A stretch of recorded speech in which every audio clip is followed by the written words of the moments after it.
Hello, everyone. I just want to welcome you here tonight. Thank you for coming out to this, what I'm hoping will be an interactive discussion tonight about chronic stress and how it affects our bodies. Um, I will start off by letting you know that, I want this to be a discussion, a two-way discussion. So please feel free to put your comments, to put your questions in the chat as we move through the discussion. And I will definitely take the time to, address any questions or comments that you have. So let me get started by putting some of the slides up. I'm Dr. Tharp, so I'll be hosting the discussion tonight. And let's go ahead and get some slides up.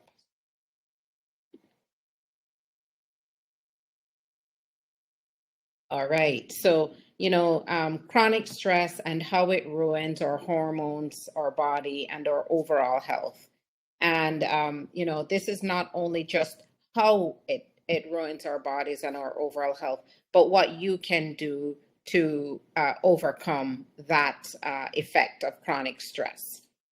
So we are going to move on to the next slide. So I want you to know that this presentation is for you and it's all about you. This presentation is to help you understand what you can do. It's here to empower you so that you will know exactly how to counteract the feelings that you have to optimize your best health. And I want to again applaud you for being here. I know that you all have very busy schedules. So I want to thank you for taking time out for you tonight.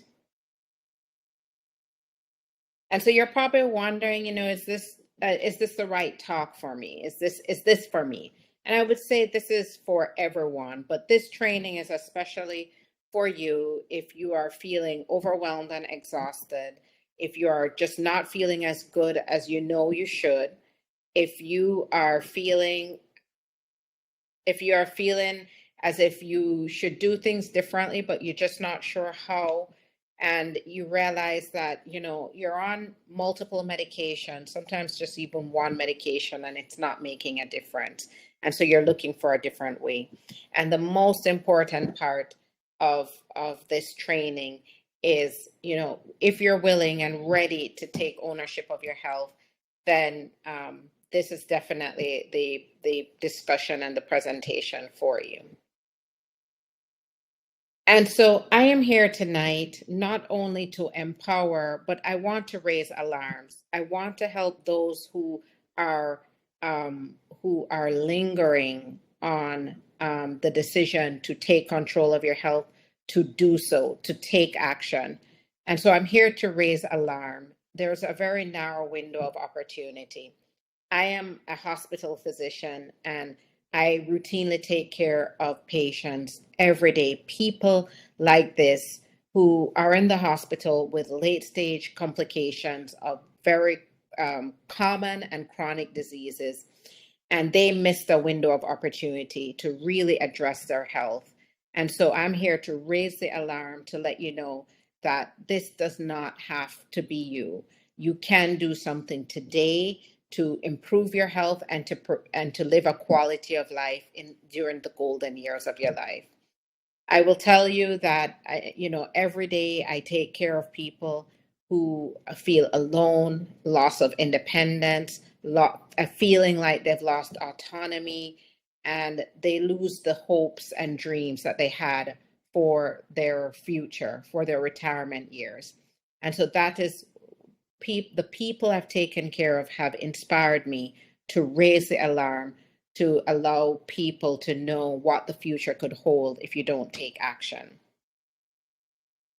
And again, another warning sign. If this is you, if this is your morning routine, if you are taking multiple medications in the morning, some in the afternoon, some in the evening, then it's a sign that all of these medications are not doing what it should be doing. It's not fixing the issue.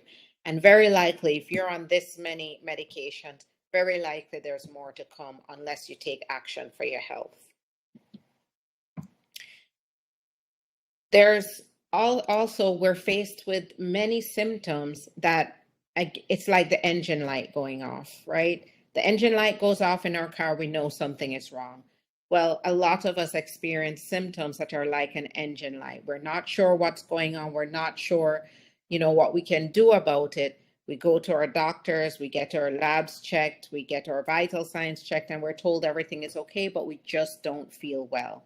And so these are some of the check engine lights that come on, right? We're having digestive problems, we're having bowel difficulties, we're feeling tired and sluggish, we're feeling depressed, anxious, we're having trouble sleeping, mood swings, we feel very emotional, and we're having a lot of weight gain, weight problems. And so, again, some of us are faced with both many, many symptoms and chronic disease. And some of us are faced with a lot of symptoms that we can't explain. We know something is wrong. We want to do something different. And so this discussion is for you. So we're going to talk about what you can do to empower yourself and to break free of those symptoms. What we will be covering during our discussion is, first, we'll be talking about the stress, the hormones, and how it relates to our health. You will find that stress hormones, health, and chronic disease are very well interconnected, and we'll talk about how. We cannot talk about the problem and talk about getting to a solution without talking about identifying those barriers that get in the way of coming to a solution. And so, as a physician who's worked within the healthcare system for nearly a decade now, I can tell you that our healthcare system is in crisis. We're in the midst of a chronic disease crisis. And that is a huge barrier to getting to our solution. So we're going to delve a bit into that as well. And then we're going to talk, the most important part of this is how you can take action to protect your health naturally. Everyone is unique. And again, I encourage you to participate in the chat, put your comments there, let me know what you're thinking. But for those of you who really are more comfortable on a one-on-one basis, there is going to be the opportunity for a free 15-minute discovery call with me, and that way we can delve into what your unique circumstances are, what questions do you have, and could we be the right partner for you to help you get to a solution. So, I don't think it's fair to get through this whole presentation without at least sharing who I am and why I do what I do. So, I'm Dr. Tharp. I am an internal medicine physician, and I specialize in both preventative medicine and hospital medicine. I actually started out my career as a hospital medicine physician. And for those of you who don't know, those are doctors who work exclusively within the hospital. So that's how I started out my early career.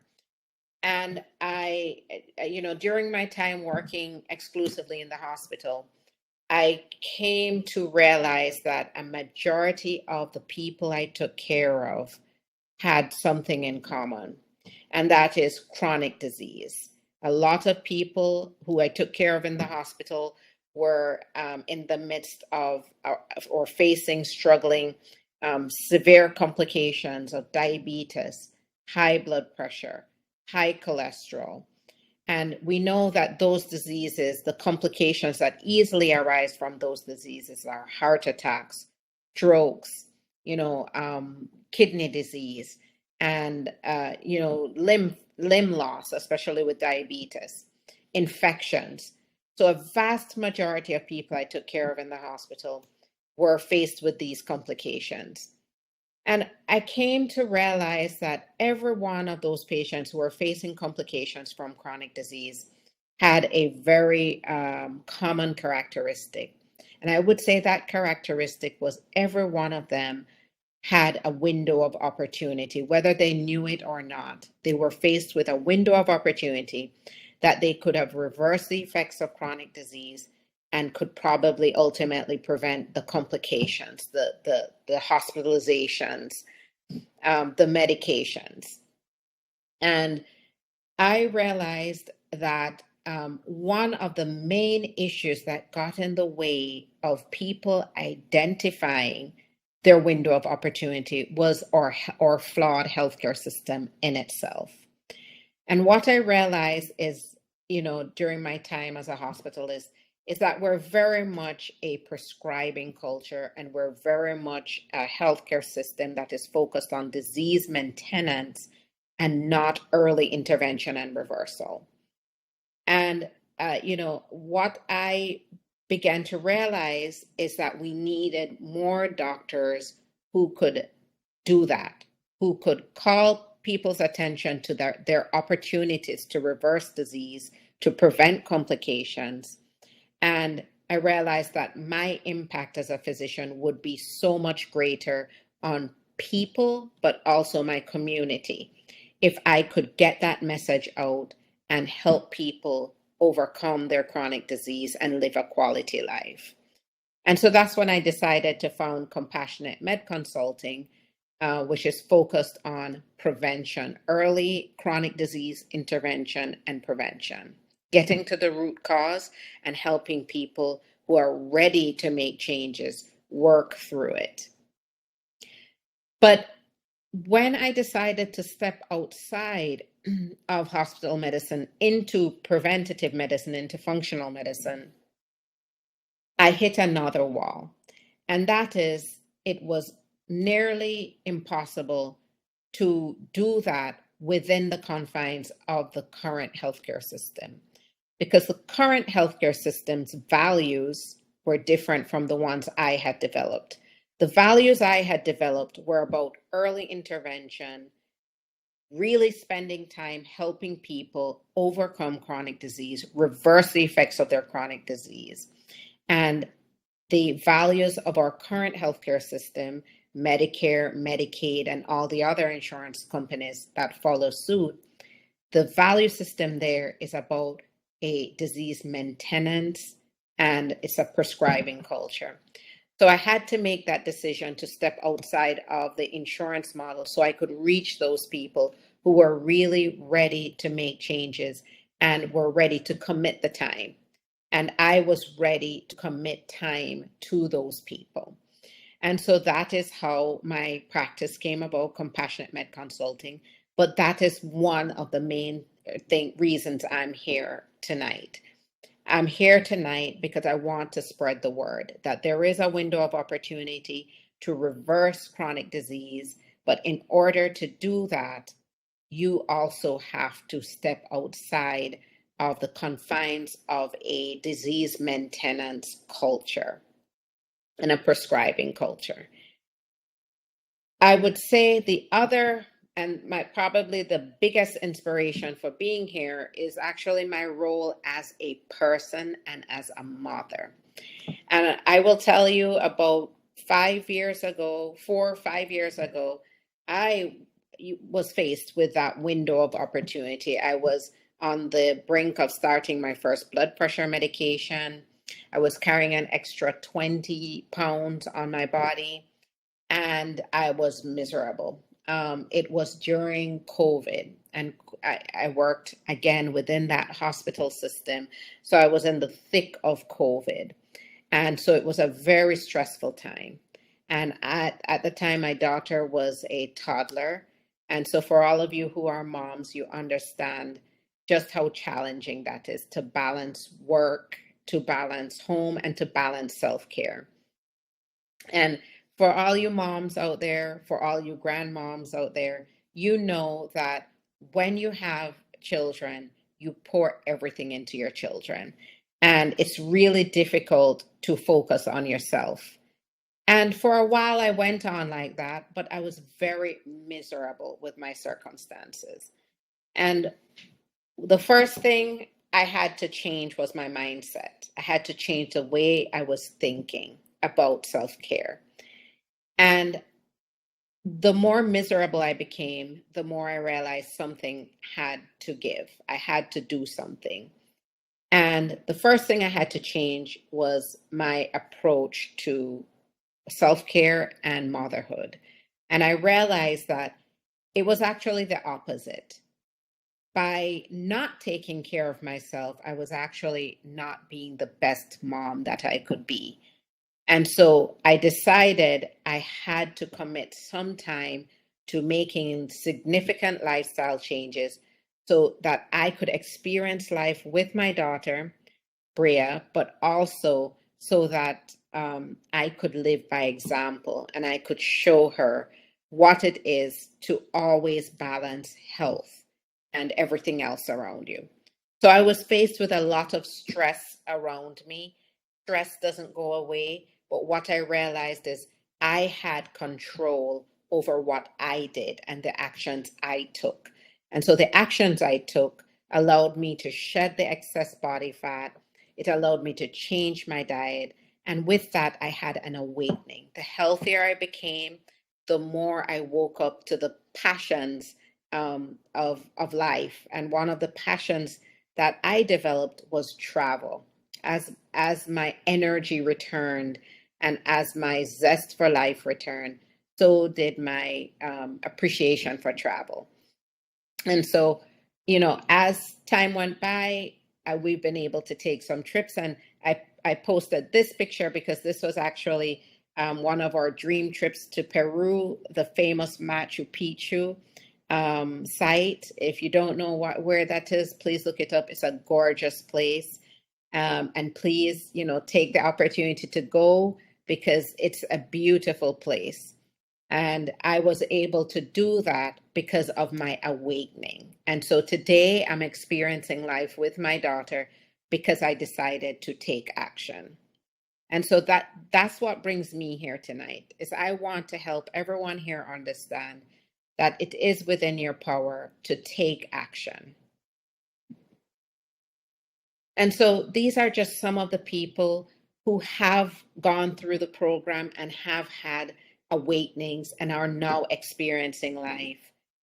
And I want to, applaud Vicky, and I want to share her experience here. Vicky had an awakening as well. She joined the program and she wasn't sure what to expect, but she decided to take action and she committed 6 months to the program. She was able to shed 40 pounds, and with that, she noticed she was feeling a lot better. Her digestive problems resolved, and her joint pain improved. She was able to stop some of the medications she was taking for joint pain. So she noted a significant improvement in her health just by taking action. So again, that is about the awakening, taking a moment to change your mindset first, decide that you have the power to make changes and to do it. But before we do that, we have to understand where we are, right? We have to understand we're not in a good place. And so that is what brings me to the barriers. What are some of the barriers that get in the way of us taking action? And that brings me right back to the healthcare system. And I'm going to keep bringing this up because this is truly one of the biggest issues that prevents us as a community from achieving better health. So I compare our current healthcare system to this sinking ship. What is happening is we're pumping a lot of resources into it, a lot of money and revenue into it, but the outcomes remain poor. Chronic disease is at an all-time high. We're not seeing improvements. We're actually seeing more and more of a diabetes epidemic, of a high blood pressure epidemic, heart disease epidemic. We are seeing obesity epidemic. So we are on a ship that is sinking. We're not getting any better. We're getting worse. And what we have to do is identify, number one, acknowledge we're on a sinking ship, that we have to do things differently. But then we have to make the decision to bail. And I decided to bail as a physician because I realized I could not fix the problem within the confines of this healthcare system. So the first thing is we have to make a decision to do things differently so that you can find a resolution. And so this just highlights some of the tremendous costs that we're pumping into our healthcare system. We're pumping trillions of dollars in annually. We are not seeing any good outcomes. We are seeing 70% of all deaths, preventable deaths, are now attributable to the top 5 chronic diseases. And as a hospitalist, I can definitely attest to that. And 90% of our spending is on chronic health conditions. At least 60% of people, a majority of people in the United States, are faced with at least one chronic disease. And so that is too high of a number. So again, we have to do things differently because we really are on a sinking ship. We have to change our mindset. And so my question to you is, would you stay on a sinking ship? I would think that answer is no. You would bail. You would give yourself the best chance. And so I want to let you know that you can do that and you do have control. There's some things we can't control, right? We can't stop aging, but we can be proactive. We can change the way that we view food. We can look at food as medicine. And we can, with that, fix many of the problems that cause or symptoms. We can improve our heart health, boost the immune system. We can calm our immune or autoimmunity, and we can balance our hormones. And so I just want to introduce the solution, and I call this the pillars of health. The solution has to work like a well-oiled machine. They all have to work together at the same time. And if they're not all optimized, then what can happen is you're not going to feel well. Okay, so it all has to work together as a system. And so we're going to talk in depth about each one of these pillars of health, but they're all important in achieving better health, and they are a part of the solution. So we've talked about where we are right now, but now we have to talk about how did we get here. And this is where we're going to get down to the meat of the matter. Stress. We're going to talk about stress. And that's what's brought a lot of us here. A lot of us are faced with many different stresses. I would say that to simplify things, we're going to divide stress into 3 different categories. We're going to divide stress into physical stress, chemical stress, and then emotional stress. And we'll start with physical stress. Physical stress are the obvious things. Trauma. So if we're in a motor vehicle accident, we get some whiplash, we're achy. That is a form of physical stress. But other forms of stress, physical stress that we should consider is that we mentioned obesity is at an all-time high. We are carrying as a community a lot of excess fat on our bodies. And you can imagine that excess fat that we carry on our bodies is directly a form of physical stress. Imagine carrying a 50-pound bag on your back all day long. It would hurt and it would be difficult to do. So we have to think about excess body fat the same way. And so that is a form of physical stress, but it has true implications on our hormones, which we're going to talk about shortly. Then we have chemical stress. And chemical stress, common things that we think about when we think about chemicals, pesticides on our food, chemicals in additives, artificial ingredients in our food. Alcohol is a form of a chemical stress. It puts stress on or if we drink excess alcohol, stress on our liver. It can put stress on our heart. And we have medications. And even though medications are meant to fix things, the common problem with medications are side effects. So that can cause a form of chemical stress as well. And then we have our emotional stress. And every day we're challenged with different emotions.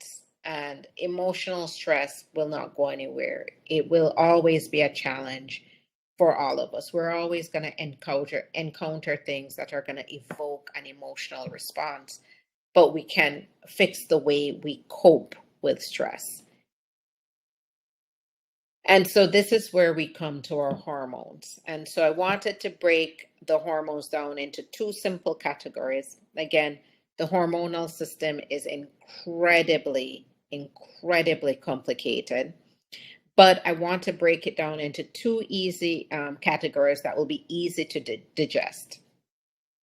Let's first talk about the fat storing hormones. And these are the hormones that, if they're produced inappropriately and excessively, it starts to cause problems. So, for example, cortisol.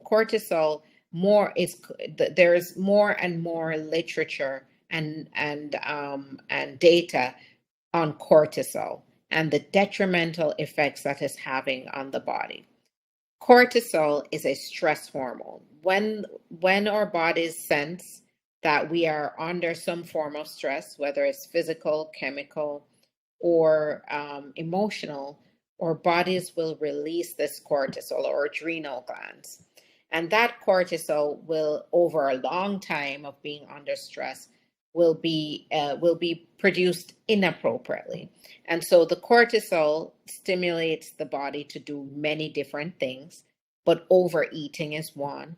And then that's where we get the excess body fat. We tend to hold on to belly fat and visceral fat. That's a fat that builds up around our organs. That's very bad fat. And we start to lose our good tissues. We lose our muscle. We start to lose bone. So cortisol has significant implications when we're under prolonged chronic stress. Cortisol also affects the way insulin works. And when our bodies build up excess fat, we develop what we call insulin resistance. And with insulin resistance, again, comes the vicious cycle of building excess body fat. And then we become more and more unhealthy. And this is where our chronic disease comes in. The domino effect is what I call that.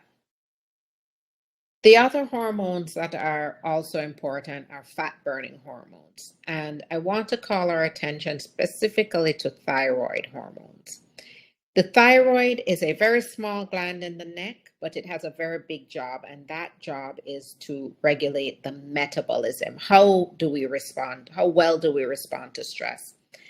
And so if our thyroid hormone isn't working very well, we don't have a very good response to stress.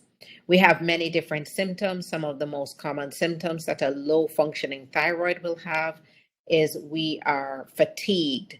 We gain weight easily. We have a hard time losing weight. We feel sluggish. We have digestive problems. The most common is constipation.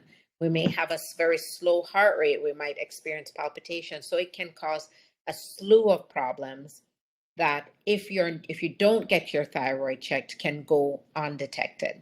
So it's really important that to respond appropriately, to ensure the body is responding appropriately to stress, that you're getting hormones checked, because what your hormones are doing will also tell us how your well-being is. The thyroid hormone, if the thyroid gland isn't working very well, then that's when supplementation may be necessary. There are many different autoimmune diseases that can attack the thyroid as well. And so it's really important to be checked for those things so that those numbers can be optimized and get you ready to cope appropriately with stress. And so these are just a slew of symptoms that you can have from hormone imbalance, from chronic stress. And these are symptoms that can be a sign of bigger problems as well. And so you can see the list goes on and on. It's a very long list. But, many of us do have a lot of these issues. And again, that's why getting your hormones checked, optimizing gut health, making sure, that you are eating the right things is essential.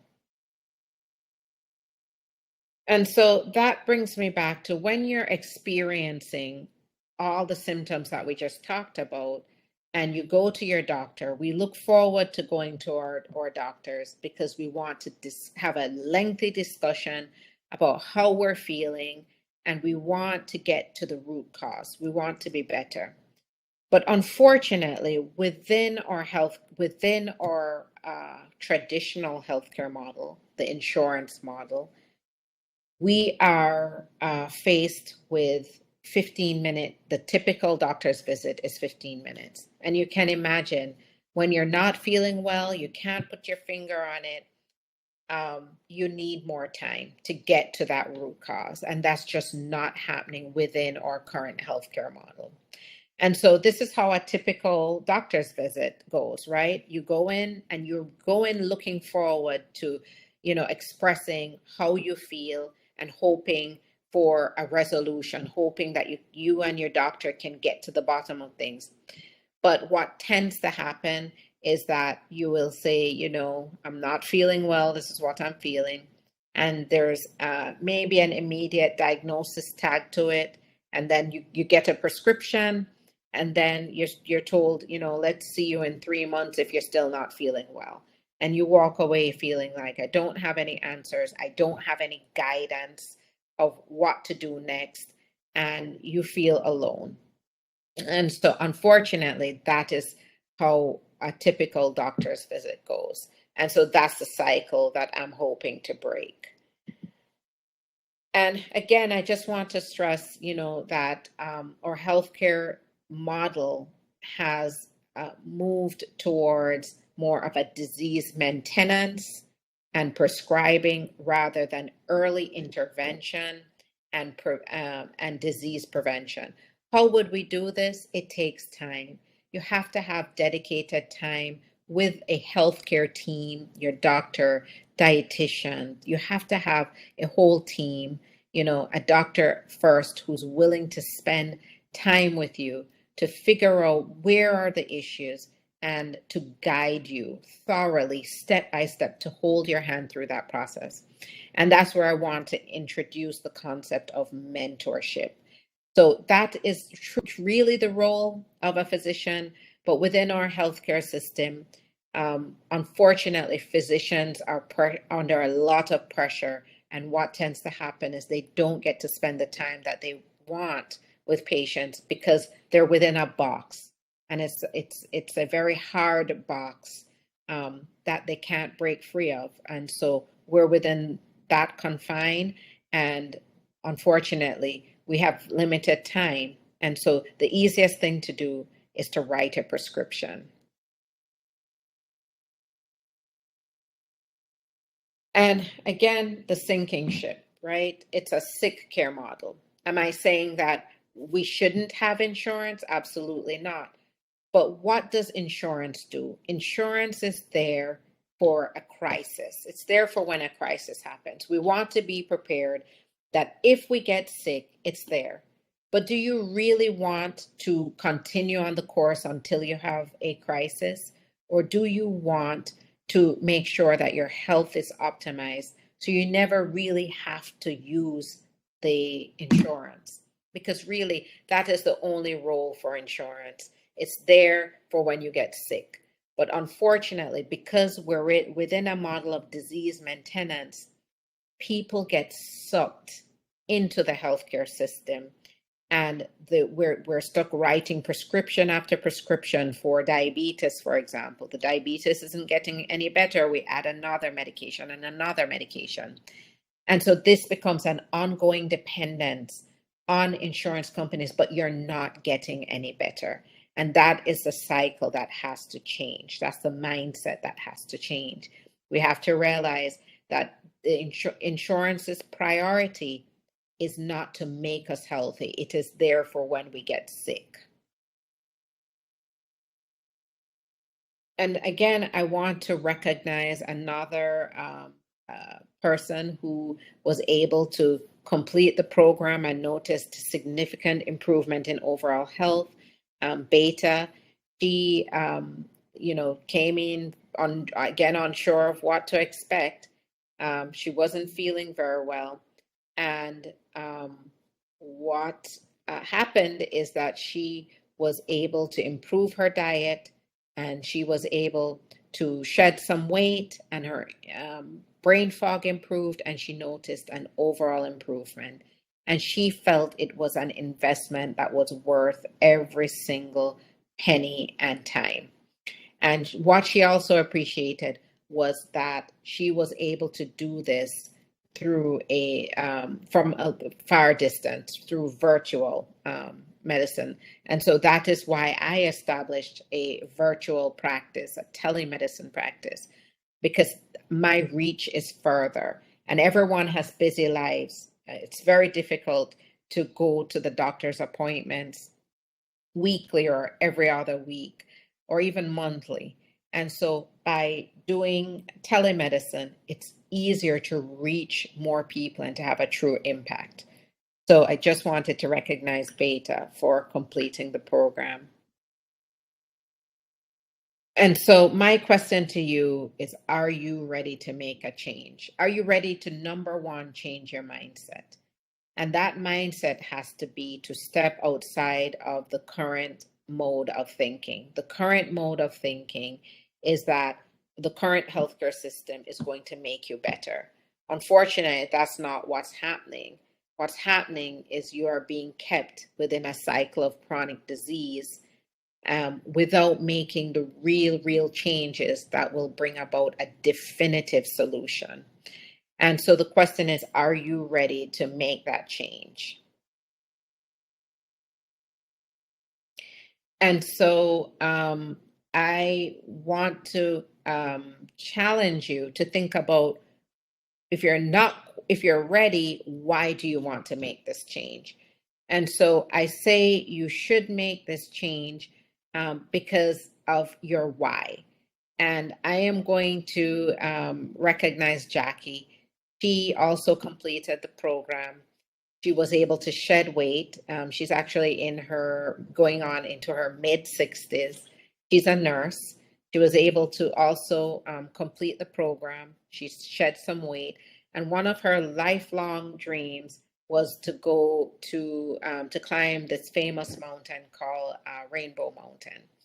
And after, taking control of her health, she was able to do that. And, one of the things that she recognized is she had an awakening. She woke up, she took a hold of her health, and she was able to do something that she'd always wanted to do. And I would know firsthand where she went because this is actually my mom. I was there with her, and I was very proud of her. If you don't know Rainbow Mountain, it's a very high altitude, a very difficult mountain to hike. And she actually did it with ease. I was the one that experienced severe altitude sickness, but she was able to do it with ease. And one of the things I remember is the group that we were traveling with, the tour group. They were so in awe of her because for someone in their 60s, they couldn't believe that she was able to do that. And I remember one of the comments that one of the travelers, the group members, made was that their mom is in their 50s and wouldn't be able to do this. So I was very proud of her for taking hold of her health.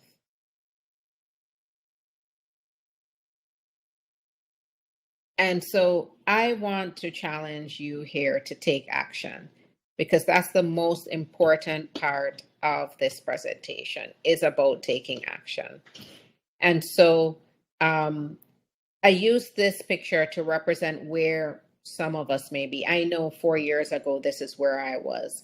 I was struggling with a lot of stress. I was struggling with fatigue, depression, anxiety, and I quite frankly felt like I was having a hard time balancing it all: motherhood, career, and self-care. And I first had to change my mindset, and I made that decision to climb out of this pit. to climb out of this hole. Was it easy? It was not easy. And so that is the importance of making sure you have a mentor through this process. First, you have to change your mindset and you have to make up your mind that you are going to do that climb. But the next is that you have to have the right support, because it's not an easy climb. You have to have the support system that's going to help you get to finish the climb when the going gets rough. And so I encourage you, number one, take action. You have to change your mindset, number one. You have to decide to do it. And then you have to go for it. But you have to make sure you have all the support behind you. And so this is what brings us back to our 5 pillars of health. And so we're going to do a deep dive now into each one of these pillars. They all have to come together to work as a system. But let's start with nutrition. I mentioned earlier that we have to start viewing food as medicine. And nutrition is one of the major pillars of health. We have to put the right things into our bodies to help it repair and to help it deal and cope with stress. The next is detox. We have to, detox and nutrition go hand in hand. We have to eliminate those things that are harming our bodies. Pesticides, we have to eliminate from our diets. We have to make sure that we are removing ultra processed foods from our diet as well. Ultra processed foods are doing a significant damage to us as individuals, but as a community as well. So we have to remove those. And then we have to fortify our body with supplements. We have to put the right things in our body. We have to make sure we have the right amount of vitamins in our body so that our body can repair appropriately. So nutrition and detox go hand in hand. Hormones we talked about how the different types of stress, we talked about the chemical stress, physical stress, and we talked about emotional stress, and how if you're under that amount of prolonged stress, that will stimulate the inappropriate, the unhealthy production of hormones like cortisol and insulin. And so in order to optimize our hormones, we have to, number one, put the right things into our bodies. We have to make sure our hormones are optimized by doing regular testing. We talked about the thyroid gland and the importance of making sure the thyroid gland is appropriate, the levels are appropriate, because if the levels aren't appropriate, you're not going to cope well with stress. So you have to make sure you're getting testing to optimize hormones. We're not going to get away from fitness. Fitness is a must when it comes to overall health. And actually, a lot of the people who I work with, initially fitness is difficult, but then after a while, the feedback that I get is that they actually feel so much better once they get into fitness, once they make it a habit. And we're going to talk about fitness a little bit more, but fitness is not the same for everyone. I'm not talking about running a 5-mile marathon every morning, or doing 2 hours on the Stairmaster. I'm talking about just moving your body where you are at your level, and it will still make a difference. And then finally, mentorship, which is really, really, really important. A lot of us in our lives can attest that we've had a mentor that got us to our goal. I, as a physician, have had many, many mentors. I would not be here if it wasn't for mentors. As a mother, I've had many, many mentors. One very important mentor for me was my mother. And so throughout our lives, we would not make it without sturdy support. We talked about the flawed healthcare system and the fact that our physicians really should be our mentors, or physicians that work within the traditional healthcare system should be walking us through or challenges or health challenges. There should be early intervention, and there should be a lot of time invested by our physicians in our health. But unfortunately, that doesn't happen. And so what I say is if you're going to take action, it's really, really important to have a mentor who will advise you, who will support you, who will cheerlead you when the going gets rough, and who will celebrate you when you achieve your goals. So mentorship is really, really important. I don't take that pillar of health lightly. It's actually one of the most important parts of health, overall health. And what you find is that if we're putting the right things in our body, by putting the right things in our body, we're taking care of critical organs within our body.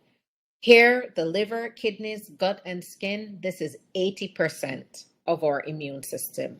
A staggering amount of our immune system relies on how these organs function, keeping them in optimal health.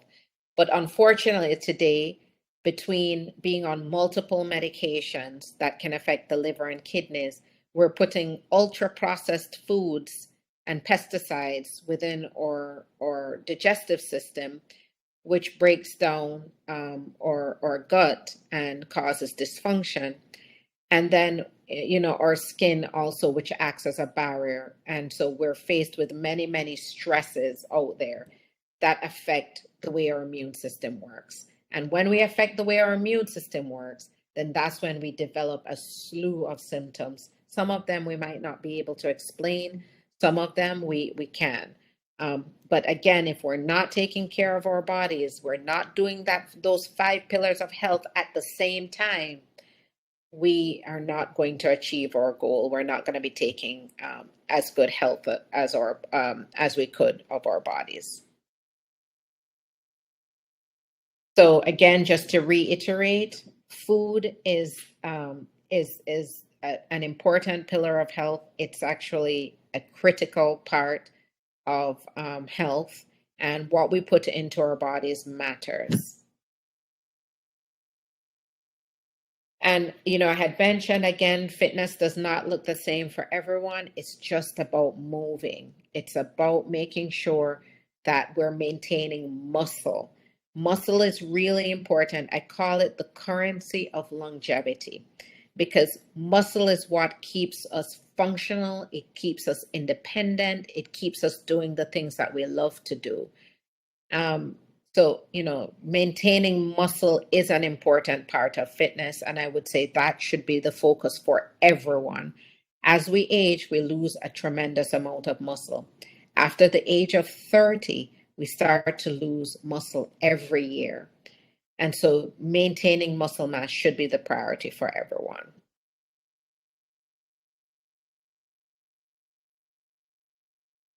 And we talked at length about the hormones. We talked about fat storing hormones, and we talked about the fat burning hormones. Here, the focus is on more fat storing hormones. And we talked about the importance of laboratory testing. We talked about making sure that we know what our hormones are doing. So if we have to replace hormones, we can, particularly the thyroid gland.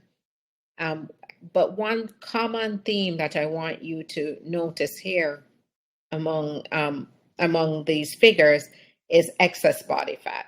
And again, here we have excess body fat, and fat in itself is actually a hormonal organ. So if we have excess body fat, it makes all of our hormones go haywire. It makes all of our hormones dysfunctional. And that's why we don't feel very well when we have excess body fat. I'm just again stressing the importance of laboratory testing, knowing what your hormone levels are so that you are prepared to cope with stress, because we know stress doesn't go anywhere, right? Stress will be there, but we can help cope with it. And again, the importance of mentoring. And so our 5 pillars of health, essential, they come together to make a one system, okay? And that is where you get your solution. So I am going to ask you, what's your destination? And only you can decide that. You have to first decide to change your mindset. Okay, we cannot stay within the confines of our current healthcare system and expect that we're going to be fixed. We have to first change the way we're thinking about our health, and we have to be proactive about it. And so I am letting you know you have that power. I'm empowering you.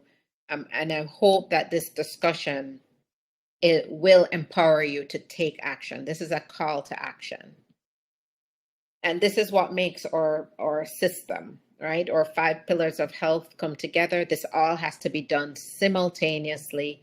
It has to be done together in order to achieve your health goals, to get to the root cause, to safely discontinue medications once your health improves, and to feel good so you can do the things that you really, really want to do in life, whether it's travel, spend quality time with family.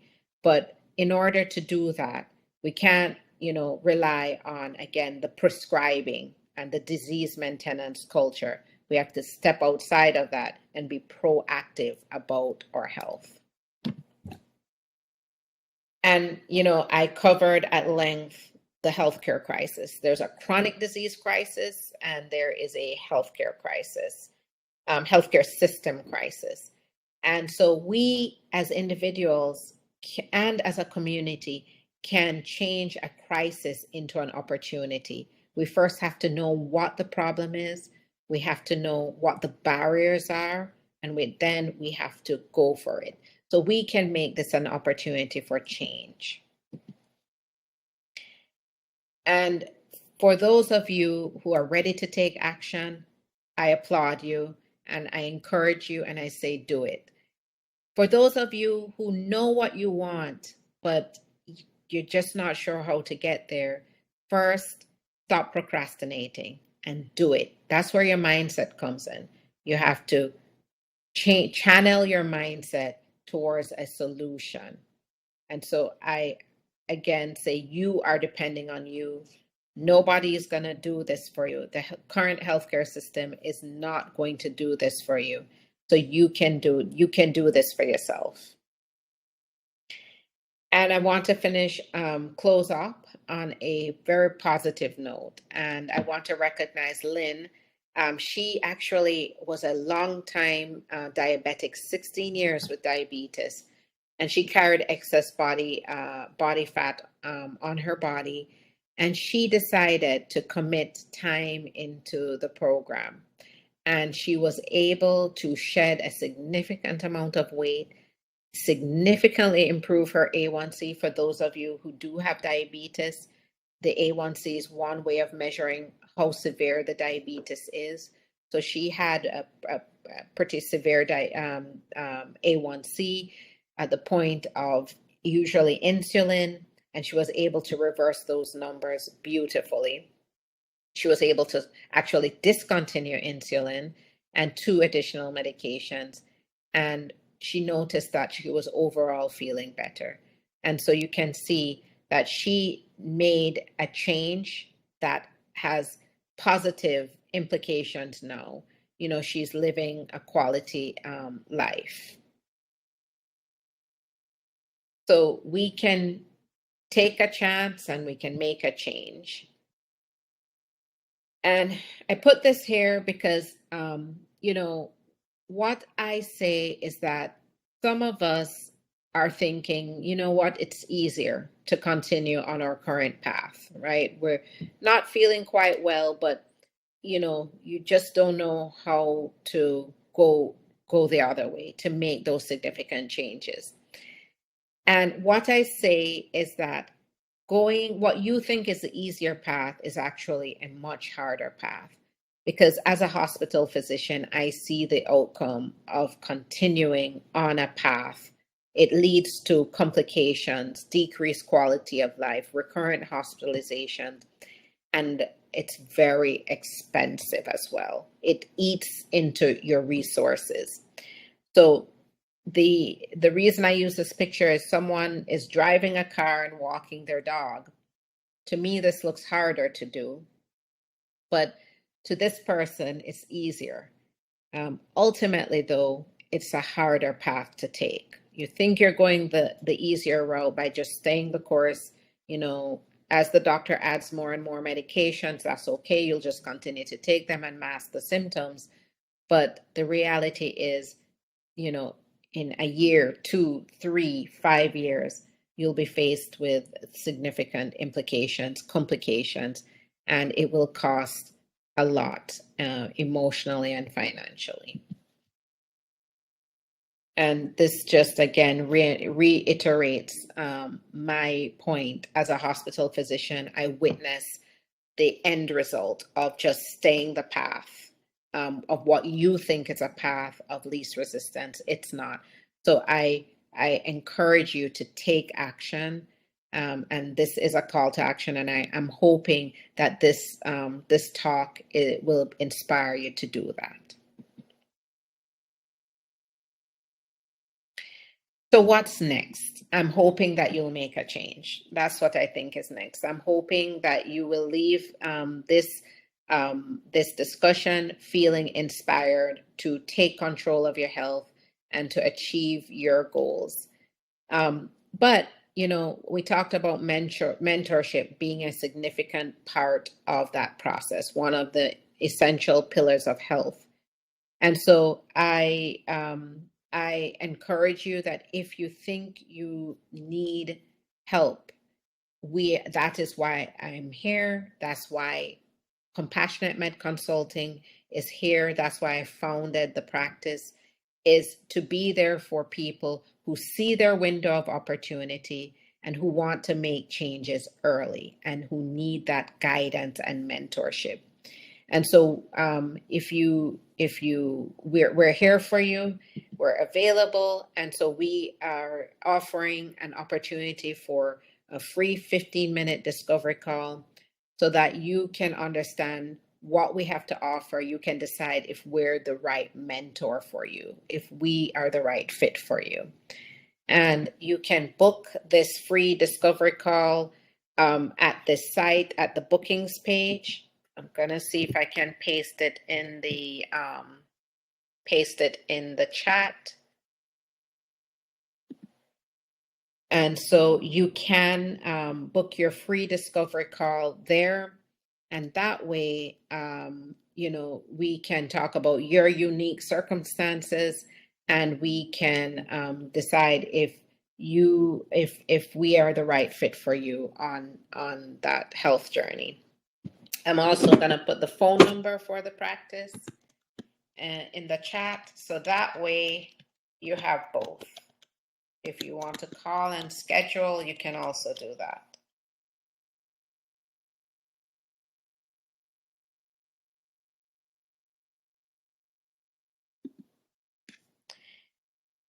And that, I just wanted to show what the page looks like as well, and the link is below. And that brings us to a close. So I hope that you're inspired to take control of your health, to take your health by the reins. Only you can do that, and you do have the power to do that. Questions that I do get, frequently asked questions that I do get, is about insurance. And probably by now, maybe you weren't here in the beginning part of the discussion, but insurance companies are more of a barrier. It's very difficult to really reach people, to help them, mentor them through their process of recovering health and reversing disease with insurance on board.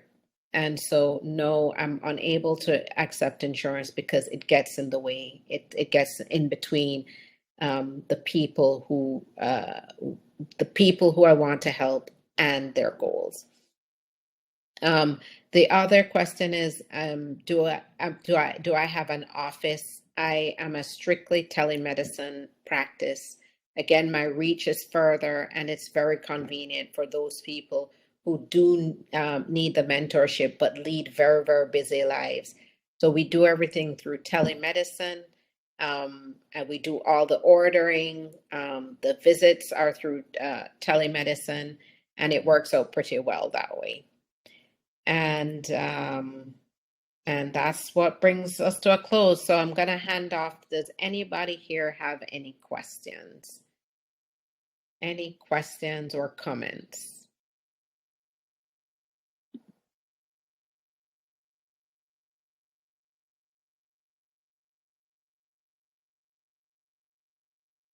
Okay.